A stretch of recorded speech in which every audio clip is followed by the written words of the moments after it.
Flugfélag Íslands hóf á miðvikudaginn áætlunarflug á nýrri flugvél Bombardier Q400 en með komu þessarar flugvélar hófst endurnýjun á flugflota flugfélagsins. Alls verða Q400 flugvélarnar 3 og munu þær leysa Fokker flugvélar af hólmi en Fokker hætti framleiðslu á flugvélum fyrir 20 árum. N4 var í fyrsta fluginu og hérna er verið að gera vélina klára í flugskili fyrirtækisins á Reykjavíkurflugvelli og hádegisbil hóf vélin sig til flugs, stefnan var tekin norður til Akureyrar. Árni, þetta er jómfrúarferðin, framkvæmdastjórinn, hann hefur nú væntanlega beðið allnokkuð lengi eftir þessari ferð. Jú, þetta er búið að vera langur aðdragandi. Svona ákvörðun þarf að vanda vel og þess vegna er þetta mikil ánægju stund að vera nú á leiðinni í fyrsta flugi til Akureyrar. Hversu langur er aðdragandinn að svona flugi? Já, það má segja að formlega ákvörðun kaup á svona vélum var tekin fyrir tæpu ári síðan, eða rétt ári síðan, í mars í fyrra. En þar á undan vorum við búin að vinna í undirbúningi, útreikningum, hagkvæmnisútreikningum ýmsum, allt upp í 2 ár. Þannig að þetta er langur aðdragandi og langtímaverkefni. Það er ekki hlaupið að þessu, 1, 2 og 3. Þetta er mikil fjárfesting. Já, þetta er mikil fjárfesting. Svona þegar við erum búin að selja Fokkerinn og taka söluvél af þeim inn, þá er þetta 3,5 milljarður sem liggja í þessum 3 vélum sem við erum að fá.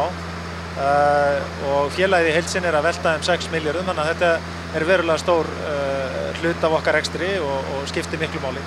En að taka inn svona nýjar vélar, bara að þjálfa áhafnir og allt annað starfsfólk, það er mikið vandaverk. Það er heilmikið verk og það hófst bara strax í júní á síðasta ári, voru fyrstu þjálfannar fóru fram.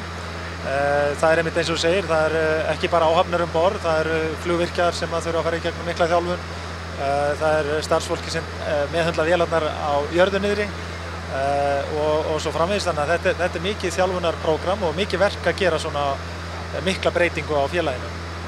En þessar vélar, þær eru talsvert stærri heldur en Fokkerinn? Já, við erum með þessa vél hérna sem við erum í núna, hún er í 72 sætum og svo verða hinar 2 sem að koma síðar, þær verða í 76 sætum og það í samanburði við þá Fokkerinn sem er með 50 sæti. Nú við höldum áfram með Bombardier vélar 200 típunni sem eru 37 sæta, þannig að við höldum þarna miklum sveigjanleika inn í rekstrinum áfram, þráttur að vera að breyta flugvélategundum. Árni segir að með nýjum vélum skapist tækifæri á að bæta við fjarlægari áfangastöðum eins og til dæmis Aberdeen í Skotlandi. En hver er munurinn á þessari nýju vél og gamlu Fokker-vélunum? Munurinn er gríðarlegur í raun og veru. Það er ekki bara stærðin, tekur fleiri farþega, heldur er aflið í þessari vél miklu meira. Og það má segja að einn mótor í okkur eins og báði mótorarnir á Fokker til dæmis. Það er mikil munur. Hún krúsar miklu hraðar, flýgur miklu hraðar heldur en Fokkerinn. Og þó það kannski nýtist okkur ekki mikið hér innanlands, það sem stutta leiðir, en þá erum við kannski að horfa svona einhverjar 2-3 mínútur á Akureyri og kannski einhverjar 5 til 10 mínútur á Egilsstaði, það er svona svolítið eftir. En það er mikill munur á þessu. En þú ert nú væntanlega ekki að sjá þessa vél núna í fyrsta skipti í dag. Æfingatíminn, hann er töluvert langur, eða ekki? Þetta er búið að vera langur undirbúningur og frá því að tilkynningi barst í mars í fyrra að það ætti að fara í þessa vélategund að þá byrjaði undirbúningur hjá okkur í flugdeildinni. Það þarf að gera handbækur og það þarf að undirbúa þjálfun flugmanna og skipuleggja það allt saman.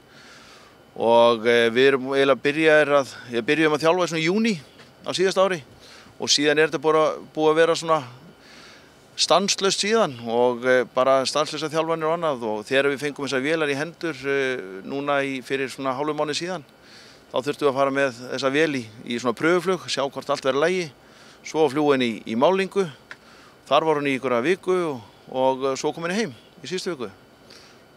Ég skoðaði inn í flugstjórnarklefann í Fokkernum í morgun, mælarnir eru margir þar en hérna eru skjáir. Já, það er raun og veru má segja að séu alveg jafn margir mælar, það er bara komið í skjái núna. Þannig að nú erum við bara hérna með 5 skjái og þetta er mjög svipað eins og við erum bara með á Bombardier vélunum okkar 200 vélunum.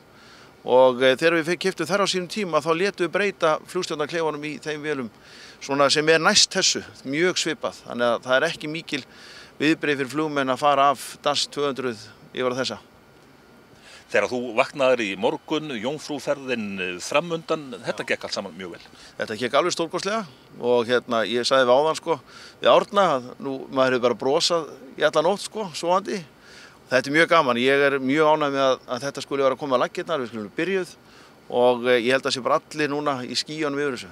Þetta frábært hjá okkur. Stöðvarstjóri Flugfélags Íslands segist vissulega hafa beðið lengi eftir þessum degi. Já, það búið að vera að bíða lengi eftir svona vissi framþróun í flugvélaflótanum okkar og þetta stórt skref. Þetta stórt skref. Hvað heldur að Akureyringar komið til með að segja þetta? Það mikill flugáhugi á Akureyri. Já, það náttúrulega mikill flugáhugi og upphafið hérna og stór hluti flugmanna kemur hérna og ég held að menn séu bara ánægðir með þetta. Þetta flott flugvél eins og þið sjáið, þetta glæsilegur farkostur. En þú ert búinn að skoða hana? Já, ég tók á móti henni þegar hún kom til landsins og núna hún að koma í fyrstu áætlunarferðinni og náttúrulega byrjar á Akureyri. Og veðrið var eins og best verður á kosið þennan dag.